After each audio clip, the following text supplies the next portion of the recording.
I was raised not far from where I'm sitting right now. I was raised at 2804 East Park Place on the east side of Milwaukee. But I was also raised, I think because when I was in fourth grade, so I think that includes the time that one is raised. I was also raised on Newton Avenue in Shorewood, between Downer and Lake Drive at 2711 East Newton Avenue. My parents were John Francis Monroe and Miriam Brennan Monroe. I had two siblings, one of whom died when she was in her 40s, Mary Ellen, the other of whom lives in Seattle at the age of 80.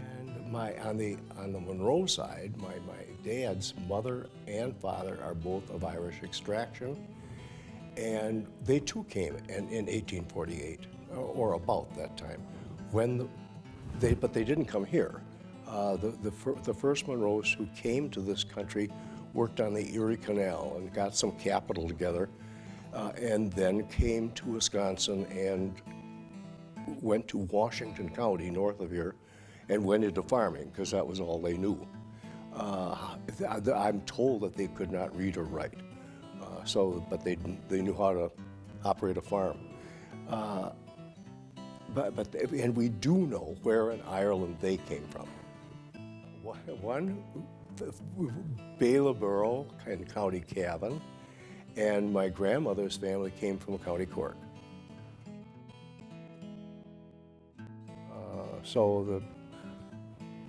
So that was the family.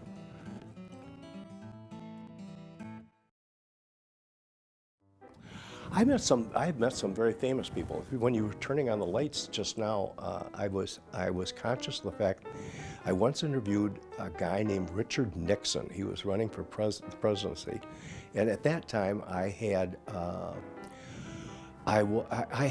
been a radio station announcer in the city. When I was going to Marquette, I worked for WSN. But then there was a group of three guys who would form a panel, and we would interview somebody of interest on Saturday afternoons. I don't think anybody watched TV then, but that's what Rosemary did. And that was very nice of her. She critiqued my performance. But I remember here in the Midwest, you can imagine how often you would see a man being made up. And in those days, I guess TV cameras were not so gentle as they are now.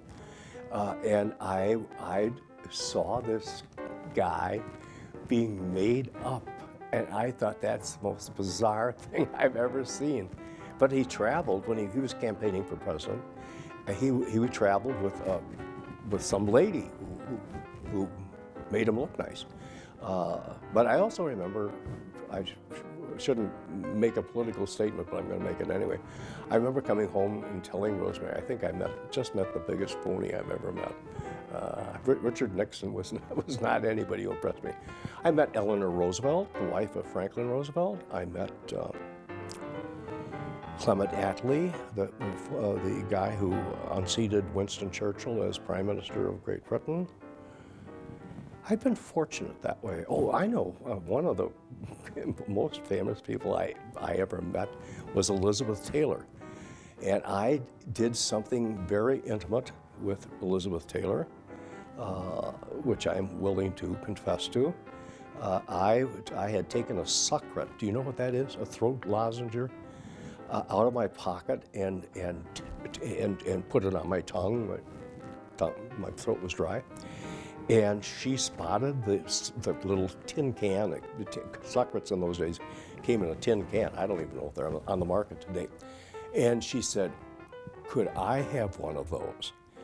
And I said, well, of course you can. But in her appearance, she was wearing gloves. And she said, would you do me a favor and just put it on my tongue? So I have put a sucret on Elizabeth Taylor's tongue. How many people do you know who've done that?